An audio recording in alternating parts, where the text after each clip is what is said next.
Welcome sa ating channel, mga Itachi Warrior.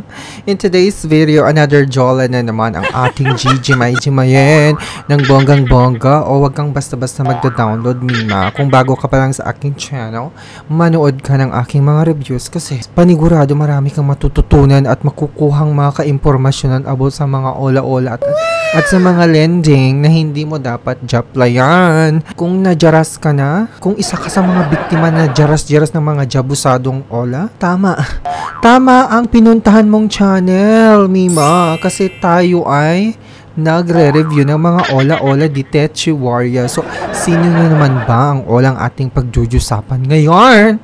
Siya ay si Peso Loan. Alam mo, familiar sa akin si Peso. Hindi ko alam kung may jutang na ako dati sa kanya.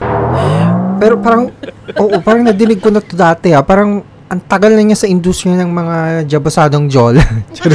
So, under daw siya ni Masaganang Buhay Finance Philippines Corporation. Dito, meron siyang 4.6 ratings sa Play Store. O, tignan natin agad-agad ang about this app. So, quick cash loan ang kanyang pa-offer. Naglalayong magbigay ng maginhawa at inklusibong serbisyo sa pananalapi sa lahat. Ganon. Bakit daw si Peso Loan? Kasi nga operated daw siya at licensed financing company siya ni SEC, tita. Ay, ganon. Tapos wala siyang collateral. Simple and easy process. Tapos low interest. High credit limit and large approved loan amount. Talaga? Pwedeng 1 milyon? Safe and reliable. Okay, so ganito yung kanyang products. Ang kanyang loan period is 91 days to 180 days. Maximum loan amount 100,000 pesos. Talaga naman. Malaki na yung 100,000 pesos, tita. Tas lowest is 1,000 pesos. APR is 31% per year. Magkano ang interest niya, tita? 31% per year. Totoo ba? 100,000 pesos talaga ang pwede kong majutang? Ako, jutang na ako. Peso loan, ha? Tapos may paganito pa siya. Pa-increase limit daw. If you are making on-time payments. O, diba?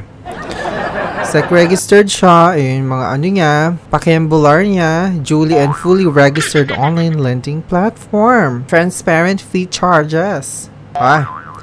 Quick and easy. You can get your cash loan in just 3 simple steps and receive approval within minutes. Really? Wide and reliable repayment channels. May ganon. Okay, bago tayo magpatuloy, mga Mima, pa-subscribe naman na Kira kung bago ka pa lang sa aking channel. Baka naman, pa-turn on na ang aking notification bell para every time na magkakaroon tayo ng maganitong video review, kayong unang majajambunan ng Chika Bombs at para updated ka sa jutang Japanese. And pa-follow na rin ang aking Facebook and TikTok account kasi doon tayo jumajawra ng bonggang-bongga. Pagpatuloy na natin.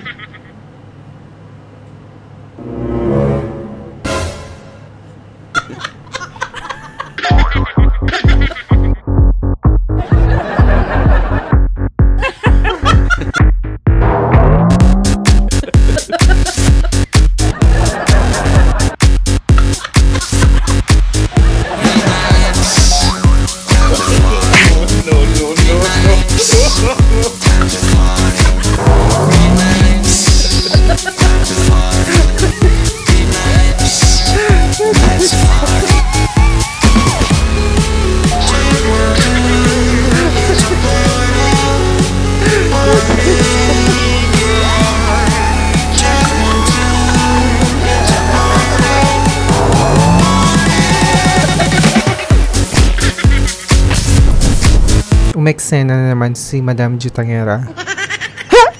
Anyways, pagpatuloy na natin, mga Mima. 4.6 ang kanyang ratings. Mga Mima, napaka-importante magbasa-basa ng ratings and reviews. Yung mga maliliit na fine print pa lang dyan sa mga ola-ola app na yan. Basahin yung mabuti, Mima. Kahit madami yan, kahit ilang paragraph siya basahin. Kasi nga, para malaman nyo talaga ang kabuuan ng nilalaman ng kanilang terms and conditions. Pero hindi ko sinasabing mag-apply kayo, wag nyong i-install ito.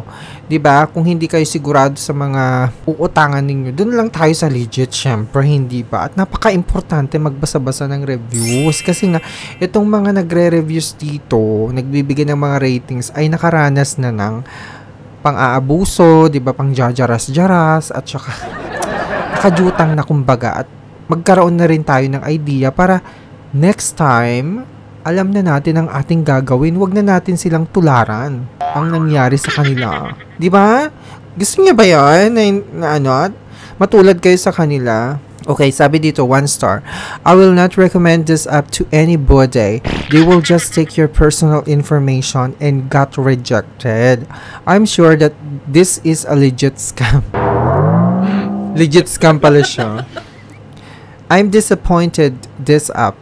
I've been rejected 3 times. I don't know why. I have a stable job. I can guarantee that I can pay on time. I just have an emergency. That's why I tried this app. Ito yung mga kapit sa patalim, hindi ba? Wag ganon. Sabi pa, approval within 3 minutes is not true. It took me overnight of waiting until I decided to cancel the offer. Delete my account and uninstall the app. O diba? Misleading, hindi daw totoo. 3 minutes? Bilis naman. Te, mag-fill out ka ba? Customer service not helpful, not responding to chat and calls. Alam na this, hindi pa. Hindi talaga magre-reply yung mga ginayupak na scam. Sabi pa dito, 1 star. Grabe naman tong apps na to. Matapos kong mag-apply at magpasa ng mga info, sabay not qualified. Kinuha lang siguro mga info ko para magamit sa iba. Huwag nyo nang subukan. Grabe, sabi niya. Reapply and then what? Another reject scam. 1 star ka lang dapat nga, walang star. Sabi. Ang dami yung angry emojis, oh. Sabi pa, very bad. It is always rejected. They offer 10K for 4 term but they always reject my application. Paasa lang tita. Gusto ko lang nilang patikimin. Terrible app. First, it will entice you with high credit limit. Then after they got all your info, you're disapproved. Very sad, sabi niya. Sabi pa ng isa, daming itcheburichi. Buti pa sa tala isang valid ID, kuha agad yung pera na loan. Dito walang kwenta, sabi niya. Ay, eto sabi, service fee is like 40% of the actual loan. Not recommendable. Grabe, 40%? Ang taas. Oh, no! Don't try this app when you already apply a loan and give you a credit after you rejected. Oh, highest interest in their terms is 135 days but you need to fully pay in just 1.5 months. From 50K borrowed, then you need to pay 68,800 fully paid. They operating until now but their license in SEC is expired. Hala. Nag-ooperate pa rin sila kahit. Sabi ito, scam alert. Do not install this app. This app is a scammer. They will only gather your information and will auto-reject you. Do not try to install this app. Grabe, parang ayoko na basahin itong mga ano nila. Ay, ganito ang itsura niya, tita. O, sa actual na app. Peso loan. Balita ko parang nagbabago-bago daw yung logo niya.